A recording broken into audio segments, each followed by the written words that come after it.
আসসালামু আলাইকুম রহমতুল্লাহি ওবারাকাতু। সবাইকে সুন্দর একটা সকালের শুভেচ্ছা জানিয়ে আজকের ভিডিওটা আমি শুরু করছি। কাছে এবং দূরে, দেশ এবং দেশের বাহিরে যে যেখান থেকে আমার ভিডিওটা দেখছেন, আশা করি আপনারা সবাই ভালো আছেন, সুস্থ আছেন এবং নিরাপদে আছেন। আমি আলহামদুলিল্লাহ আমার পরিবারের মানুষগুলোকে নিয়ে ভালো আছি এবং সুস্থ আছি। তো যাই হোক, সকালবেলা এক গ্লাস পানি খেয়ে নিলাম।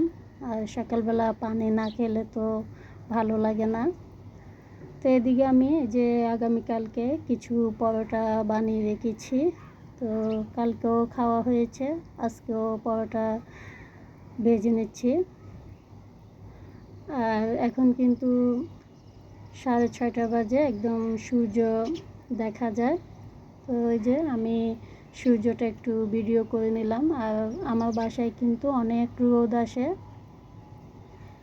এখন তো শীতকাল চলে আসছে, তবে গরম কিছুতেই কমে না। মনে হচ্ছে যে এখন অনেক গরম পড়তেছে। আর আমার বাসায় যেহেতু অনেক রোদ আসে ভিতরের যে রুমটা ওইটাতে। তো যাই হোক, এদিকে আমি পরোটা ভেজে নিচ্ছি নাস্তা করার জন্য। আর আমি অফ ক্যামেরাতে এখানে সুজির হালুয়া করে নিয়েছি। এটা ভিডিও করে নেই, যেহেতু ভিডিও অনেক বড় হয়ে যাবে সেজন্য।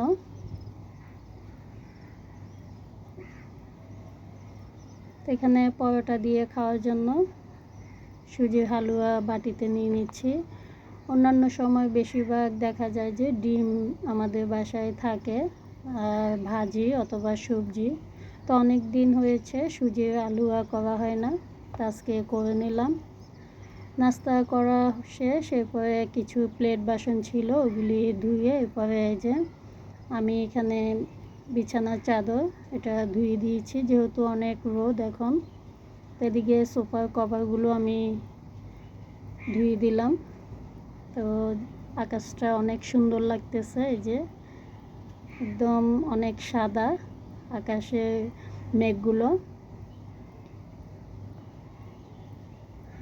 তারপরে এখানে কিছু ছোলা বুট আমি রাতে ভিজিয়ে রেখেছি, এখন এই যে এগুলি সিদ্ধ করে নিলাম। তো আজকের ভিডিও থাম্বনেল দেখে হয়তো যে কথাটা বলতে চেয়েছিলাম সেটাই শেয়ার করতেছি। এরপর আমি ছাদে চলে আসছি। তো আমি ছাদের উপরে কিছু কলমি শাক, এরপরে পুঁই শাক, তারপরে এমনি যে কোনো সবজি এগুলি লাগিয়েছি। আর ছাদটা তেমন একটা বড় না, তবে এই যে শাক সবজি এগুলি আমরা তো কিনে খেতে পারি। তো মাঝে মধ্যে ইচ্ছে হয় যে ছাদটা খালি আছে, এখানে কিছু শাক সবজি লাগায়। তো আমাদের যে বাড়িওয়ালা ওরা আমাকে বলেছে, আমাকে কি এখানে আর একজন ফ্যামিলি আছে, তা ওরা বলতেছে যে আপনারা যাই কিছু লাগান আমাদেরকেও এখান থেকে কিছু দিতে হবে। তো এটাই চিন্তা করতেছি যে ওরা এত বড় একটা বিল্ডিংয়ের মালিক, অথচ এখান থেকে শাকসবজি ওদেরকে দিতে হয় আমাদের। ওরা কখনো নিষেধ করে না যে এটা তোমরা খেয়ে ফেলো, আমরা নিব না। তো এইগুলির কথা বলতেছি যে এখানে আলাদা করে নিয়েছি আমি কিছু শাক আমার জন্য আর কিছু শাক বাড়িওয়ালা ওদের জন্য। তো ওদেরকে যখন আমি দিতে গিয়েছি তখন দেখতেছি ওরা বেড়াতে যাচ্ছে। তো আমি তো আর বলতে পারি না, যেহেতু ওরা 3 তলায় থাকে। তো আমি ওনাকে গিয়ে বলতেছি যে আন্টি, এখানে কিছু শাক, আপনারা বেড়াতে যাচ্ছেন হয়তো, তো সেজন্য শাক নিয়ে আসছি। তো ওরা বলতেছে যে বেড়াতে যাচ্ছি তো কি হয়েছে, দিয়ে যাও, কালকে না হয় রান্না করে খাবো। তো ওদের জায়গায় যদি আমি থাকতাম অবশ্যই আমি বলতাম যে আজকে আমাদের এগুলি লাগবে না, তোমরাই খেয়ে ফেলো। এই অল্প একটু শাক, এটার ভাগও অথচ ওদেরকে দিতে হয়। আর যাই হোক, এটা হচ্ছে ওদের মন মানসিকতার ব্যাপার। অথচ চিন্তা করি এত বড় একটা বিল্ডিংয়ের মালিক, তবু ওদের অভাব যেন শেষ হয় না। আর আমরা ভাড়াটিয়া হয়েও আলহামদুলিল্লাহ, আল্লাহর কাছে শুকরিয়া হাজারো। মহান আল্লাহ আমাদেরকে অনেক ভালো রেখেছেন। তো আমাদের পরিবারের মানুষগুলো, ফ্যামিলির মানুষগুলো যখন শুক্রবারে বাসায় থাকে, আমরা হয়তো ভালো মন্দ একটা কিছু রান্না করি খাওয়ার জন্য, অথচ ওরা তেমন একটা রান্না করে না। এই শাক ভাজি এগুলি দিয়ে কাটিয়ে দেয় ওদের দিন। অথচ প্রতি মাসে বিল্ডিং এটার থেকে ওদের ৮০ থেকে ১ লাখ টাকা ওদের ইনকাম ওঠে ভাড়াটিয়াদের থেকে। তো যাই হোক, ওদের কথা চিন্তা করি মাঝে মধ্যে যে মহান আল্লাহ আমাদেরকে অনেক ভালো রেখেছেন ওদের চেয়ে। আর ওদের যেন অভাব কখনোই শেষ হয় না, যে ভাড়াটিয়াদের থেকেও অনেক সময় জিনিস চাইতে আসে, ওরা হচ্ছে এমন। আর আমরা শুক্রবারে আমাদের ফ্যামিলির মানুষরা যখন বাসায় থাকে, হয়তো পোলাও মুরগি অথবা বিভিন্ন ধরনের ভালো কিছু খাবার রান্না করি, অথচ ওরা তেমনও রান্না করে না।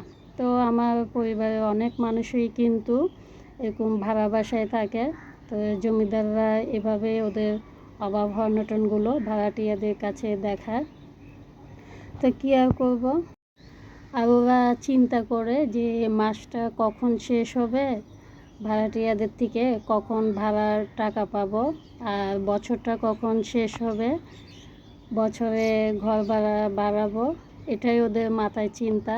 আর আমরা ভাড়াটিয়া হয়ে আমাদের চিন্তা থাকে এটাই যে হারে মাসটা তো শেষ হয়ে যাচ্ছে, রাত পোহালে হয়তো ঘর ভাড়া দিতে হবে। আবার বছর শেষ হয়ে আসলে ১-২ মাস আগের থেকে মাথায় চিন্তা থাকে যে হয়তো এবছরে মনে হয় ঘর ভাড়া বাড়াবে। তো ওরা এটাই চিন্তা করে না যে ওদের টাকাগুলো কিভাবে আসে, কোত্থেকে আসে, কত পরিশ্রমের টাকা। আর আমাদের এখানে ১০ তারিখের মধ্যেই ঘর ভাড়া দিয়ে দিতে হয়। তো ১০ তারিখের থেকে ১৫ তারিখ যদি যায়, ওরা ফোন দিয়ে জিজ্ঞাসা করে যে ঘর ভাড়াটা কখন দিব। অনেকের অনেক সমস্যায় থাকতে পারে, কখনো তাড়াতাড়ি বেতন পায়, আবার কখনো একটু লেট হয়ে যায়, কিন্তু এটা ওরা বুঝে না। চাইলে কিন্তু আমি এখান থেকে বাসা চেঞ্জ করতে পারি। শুধু এখানে একটা সুবিধা কি, ২৪ ঘন্টা পানি থাকে আর লাইনের গ্যাসটা পাওয়া যায়। এখন তো সব জায়গায় পানি ২ টার্ম করে দেয়। এরপরে যেখানেই ঘর নেই সেখানে দেখি সিলিন্ডারের গ্যাস। এই জন্যই এই বাসাটা ছাড়ি না, না হলে তো এটা ছেড়ে দিতাম। কথা বলতে বলতে এদিকে আমি অনেকগুলো কাজ শেষ করে নিলাম, আর অফ ক্যামেরাতে রান্নাটাও বসিয়ে দিয়েছি। এখানে মাছ দিয়ে টমেটো রান্না করতেছি। যাই হোক, অনেকগুলো কথা বললাম। তো সব বাড়িওয়ালা কিন্তু একই না, আবার সব ভাড়াটিয়ারা একই না। তবে নিজের চোখে যতটুকুই দেখলাম শেয়ার করলাম আপনাদের সঙ্গে। মহান আল্লাহ আমাদেরকে অনেক ভালো রেখেছেন, আলহামদুলিল্লাহ। হাজব্যান্ড বলেন অথবা পরিবারের ভাই বা অন্য যে কেউই যতটুকু ইনকাম আছে আলহামদুলিল্লাহ, কারো কাছে যেতে হয় না।